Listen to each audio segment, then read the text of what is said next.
히브리서 5장 오늘은 11절에서 14절까지 말씀입니다. 멜기세덱에 관하여는 우리가 할 말이 많으나 너희가 듣는 것이 둔함으로 설명하기 어려우니라. 때가 오래되었으므로 너희가 마땅히 선생이 되었을 터인데 너희가 다시 하나님의 말씀의 초보에 대하여 누구에게서 가르침을 받아야 할 처지이니 단단한 음식은 못 먹고 젖이나 먹어야 할 자가 되었도다. 이는 젖을 먹는 자마다 어린아이니 의의 말씀을 경험하지 못한 자요, 단단한 음식은 장성한 자의 것이니 그들은 지각을 사용함으로 연단을 받아 선악을 분별하는 자들이니라. 아멘. 깨닫는다는 게 뭐겠습니까? 많은 사람들이 깨달음에 대한 정의를 내렸지만 저는 그 중에 앨런 와치의 말이 가장 마음에 와닿습니다. 깨달음은 마치 양팔 저울추가 아슬아슬한 균형을 이루다가 한쪽에 무거운 것이 올려짐으로 인해 그쪽으로 완전히 기울어진 것과 같은 그 순간적인 경험이다라는 말을 합니다.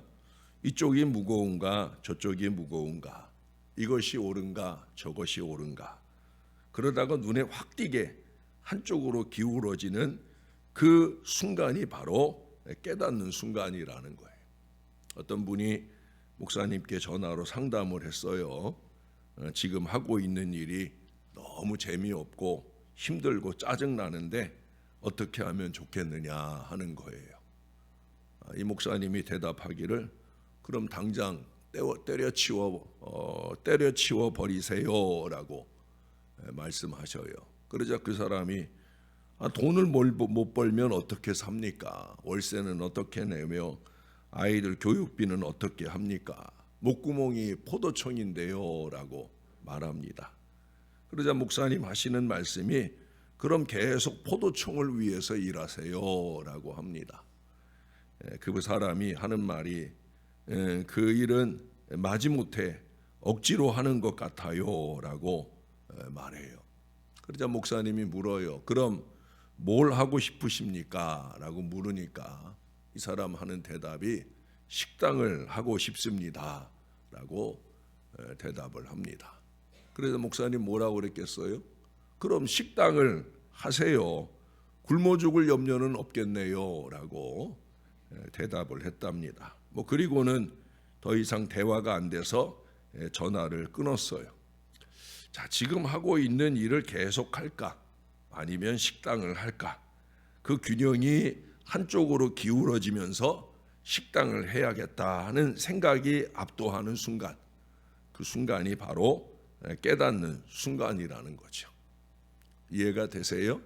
우리의 삶에 보면 이게 깨달음이다라고 말하는 순간을 우리가 인지하지 못하는 가운데서도 늘 이와 같은 순간을 경험하며 살아오게 된다는 거예요.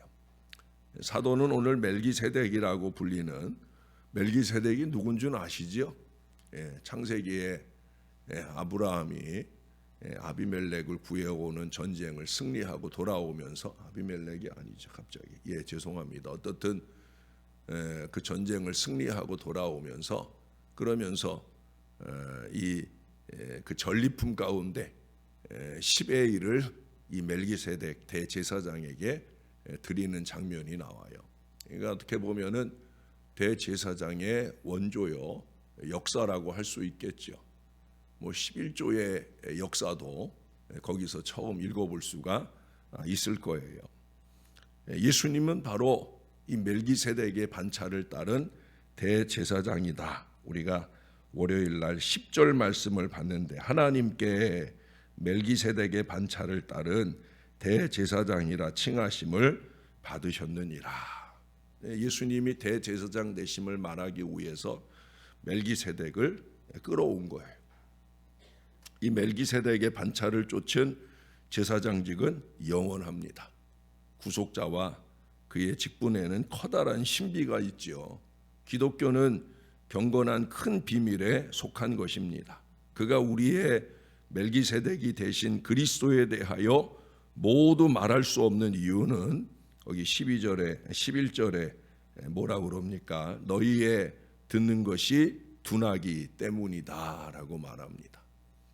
말할 수 없어서 말하지 않는 게 아니라 깨달음이 둔하니까 뭐 거기다 대고 아무리 설명을 해봐야 소용이 없는 줄을 알기에 그래서 말하지 못한다는 거예요. 귀가 둔하여 깨닫지 못하는 사람에게 이 복음을 전하는 일이란 얼마나 어려운 것이겠습니까?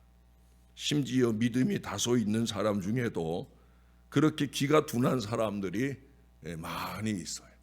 날마다 예배를 드린다고 애는 쓰지만 믿음이 둔해서 깨달음이 없는 날마다의 삶을 사는 사람들이 얼마든지 많다는 거예요. 왜 그렇게 귀가 둔하냐? 귀가 둔한 것은 단지 본성의 연약함에서 기인한 것이 아니라는 거예요. 다시 말해 머리가 나빠서 깨닫지 못하느냐? 아니에요. 하나님의 말씀은 머리로 깨닫는 게 아니라 영으로 깨닫는 거잖아요. 그래서 죄로 인한 그 연약함, 죄가 가슴속에 가득하고 그런 사람에게는 목사가 뭐 아무리 수려한 하나님의 말씀을 잘 이해하도록 전해도 깨달음이 없어요.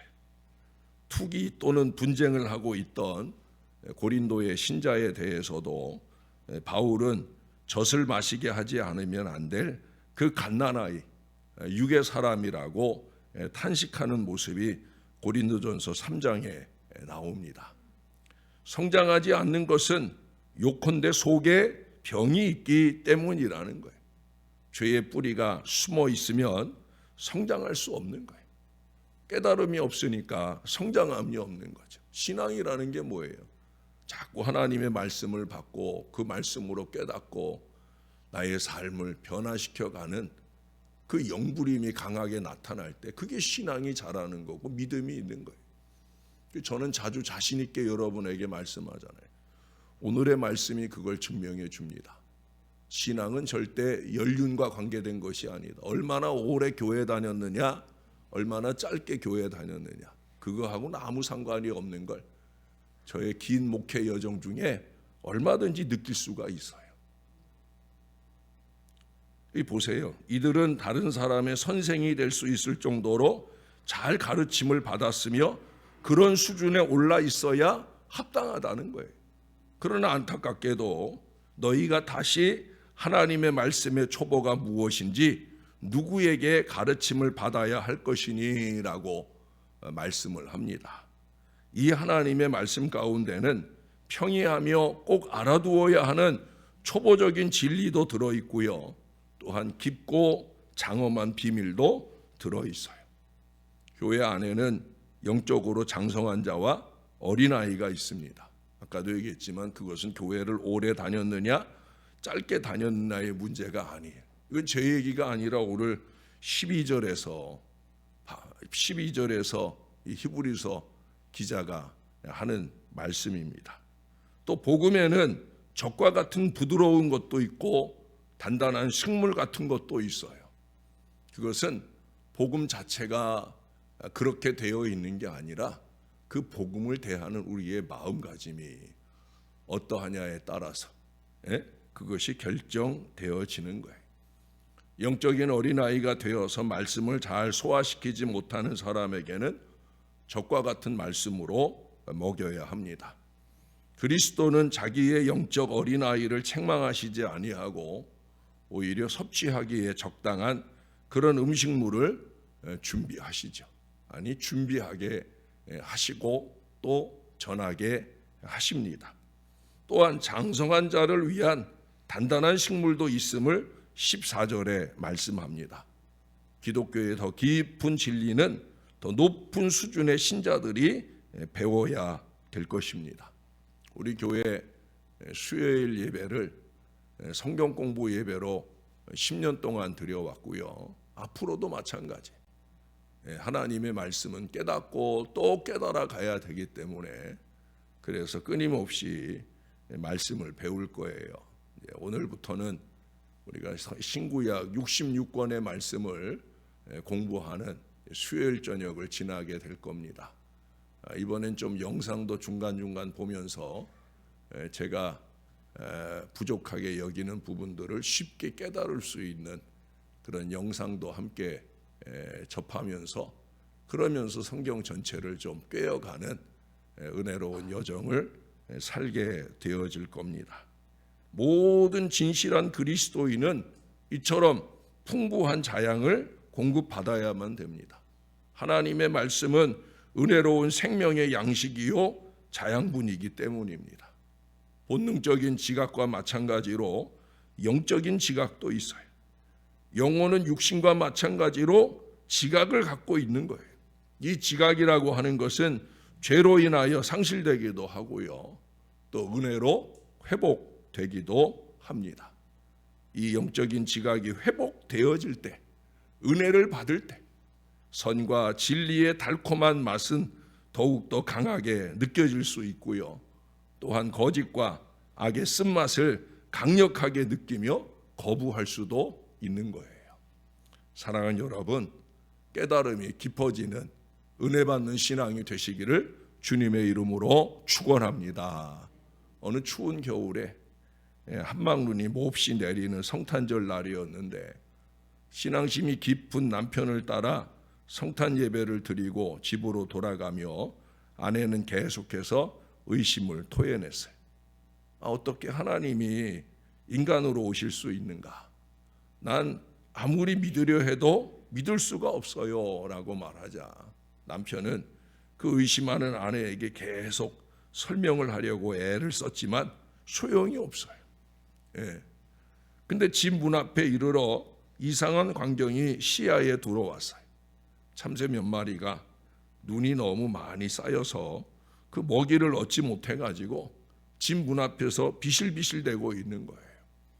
그래 믿음 좋은 이 남편이 얼른 집으로 들어가서 먹이를 가져와서는 새들에게 던져 주었습니다. 새들이 먹었을까요? 아니에요. 이 새들은 그 사람의 마음은 아랑곳하지 않고 푸드득 날아가 버렸어요. 남편이 실망하면서 새들아, 난 너희들을 해하려는 게 아니야. 이거 먹지 않으면 너희들은 굶어서 얼어 죽는다고 라고 말해요. 새들이 그런다고 사람의 말을 듣고 돌아올 리 없죠. 남편은 날아가는 새들의 뒷모습을 보며 이렇게 덧붙입니다. 내가 새가 되지 않고서는 이 뜻을 어떻게 너희에게 전할 수 있겠냐라고 말하더라는 거예요. 근데 이 말을 듣고 있던 그 아내의 뇌리에 번쩍 무엇인가 스쳐 가더라는 거예요. 그러면서 혼자서 말하기를, 그래, 하나님이 인간에게 계속 사랑을 베풀었지만 인간들은 하나님 품을 떠났던 거야. 인간이 하나님의 사랑을 깨달을 수 없기 때문에 어쩔 수 없이 하나님이 인간으로 오신 것이야. 그리고 그 사랑을 십자가로 표현하셨던 거야. 아내는 고개를 떨구고 조용히 집 안으로 들어가 날마다 더 깊은 깨달음을 주시라고 간절히 기도를 하더라는 거예요. 깨달음이란 그런 것이고요. 우리는 그런 깨달음을 우리가 살아가는 모든 사건과 사람과 상황 속에서 그렇게 신앙적으로 자꾸 깨달아가는 신령한 사람이 되어야 합니다. 우리의 영을 좀 성령으로 충만하게, 그래서 주시는 말씀을 통해 삶을 통해 끊임없는 깨달음에 이 전등이 반짝반짝 켜지는 사람이 되어야 된다는 거예요. 말씀이 육신이 되어 우리 가운데 거하심에 우리가 그 영광을 보니 아버지의 독생자의 영광이요 은혜와 진리가 충만하더라. 요한복음 1장 14절의 말씀입니다. 은혜와 진리의 충만으로 이 하나님의 말씀을 날마다 깨닫고 이 말씀을 실천해내기 위해 제가 늘 자주 강조하는 것처럼 영부림치고 상부림치며 그렇게 잘 살아내는 건강하고 성숙하고 신령한 신앙이 다 되시기를 우리의 구주 되시는 예수님의 이름으로 간절히 축원합니다. 우리 하나님 고맙습니다. 오늘도 깨닫는 아침을 주셔서 주의 말씀을 은혜로 받습니다. 진리의 말씀이 선포될 때 진리를 진리로 깨달을 줄 아는 믿음의 영성이 우리 가운데 있게 도와 주옵소서. 오래 믿었음을 자랑할 것이 아니라 단단한 것을 먹고 그것을 내 신앙 삶에 잘 소화시켜가며 사는 것이 언제나 하나님께 영광되는 그 신실한 믿음의 삶을 잘 살아가게 도와 주옵소서. 날마다 때마다 우리의 깨달음을 위해 하나님이 부족한 종들에게 말씀을 부어주시고 그 말씀 잘 정연하여 주의 백성들에게 전할 때마다 마음이 활짝 열리고 마음 안에 가득한 이기와 욕심, 온갖 게으름과 죄악들을 다 물리쳐 주시고 그 말씀으로 깊이 깨닫는 하나님의 사람들이 되게 하여 주옵소서. 부드러운 것만을 갈망하는 게 아니라 딱딱한 하나님의 말씀을 주셔도 그로 통하여 깊이 깨달으며 은혜와 진리 충만한 믿음의 삶을 잘 살아내게 도와 주옵소서. 말씀은 머릿속에 거하는 것이 아니라 우리의 삶을 통해 사라져야 되는 것임을 잊지 말게 도와주시고 날마다 말씀대로 살아내기를 위해 영부림치고 산부림치며 애쓰고 노력하는 저와 이 모든 자녀들 되게 도와 주옵소서. 우리 하나님 말씀 주셔서 감사합니다. 말씀이 육신이 되어 우리 가운데 와주셔서 감사합니다. 이제 그 성육신의 은혜를 깊이 간직하고 우리의 삶을 통해 제2의 성육신의 역사를 열어가는 하나님의 사람들 다 되도록 우리를 도와 주시옵소서. 우리의 구주 되시는 예수님의 이름으로 기도합니다. 아멘.